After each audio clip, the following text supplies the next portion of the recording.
Egg మీద infection కంటే రిపీటెడ్గా మనకు మిస్క్యారేజ్ అయ్యే ఛాన్స్ ఉంటుంది. బ్యాక్టీరియల్ వెజైనోసిస్ కానివ్వండి, ఫంగల్ ఇన్ఫెక్షన్స్ కానివ్వండి. సో ఇవి వచ్చినప్పుడు ఏంటంటే ఫస్ట్ 3 months బేబీ పెరిగే టైంలో ఈ యుట్రస్లో ఉండే మైక్రోబయోమ్స్ ఆర్ మంచి బ్యాక్టీరియా ఎన్విరాన్మెంట్ ఇస్ చాలా ఇంపార్టెంట్ ఇంప్లాంటేషన్ కోసం. సో ఫస్ట్ ఒక బేబీ తయారయ్యి యుట్రస్లో కూర్చొని ఒక 3 months 5 months వరకు కూడా బేబీ ఆర్గానోజెనిసిస్ అనేది అవుతూ ఉంటుంది. Still uterus has to support the baby till the placenta gross. 16 weeks వరకు ఆ మావి అనేది ఇంకా తయారవుతూ ఉంటుంది. రైట్. అప్పటి వరకు యుట్రస్లో ఉండే ఎన్విరాన్మెంట్ ఎంత బాగుంటే డెవలప్మెంట్కి అంత ఈజీగా ఉంటుంది. మనం జెనెటిక్ ప్రాబ్లమ్స్ లేకపోయినా ఫాదర్ మదర్ ఇద్దరు జీన్స్ బాగానే ఉన్నా కానీ చాలా మందికి రిపీటెడ్ మిస్క్యారేజెస్ అవుతూ ఉంటాయి. So reason would be definitely infections. So ఇది కాకుండా కూడా చాలా మందికి ఏంటంటే ఇంప్లాంటేషన్ ఫెయిల్యూర్స్ అవుతాయి. ఇప్పుడు మనము న్యాచురల్గా ప్రెగ్నెన్సీ అంటే ఇవి రీసెంట్ స్టడీస్, బికాస్ న్యాచురల్గా ప్రెగ్నెన్సీ వచ్చేసిందంటే మనం ఎక్కువ ఇన్వెస్టిగేట్ చెయ్యం.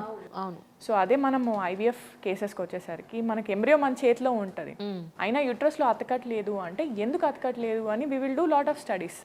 సో ఎండోమెట్రియం రిసెప్టివ్ యాసే కానివ్వండి, లేకపోతే మనకు మైక్రోబయోమ్ టెస్టింగ్ కానివ్వండి, లేకపోతే టీబీ టెస్టింగ్ కానివ్వండి, జీన్ ఎక్స్పర్ట్, ఇవన్నీ కూడా అప్పుడు మనం చేస్తాం.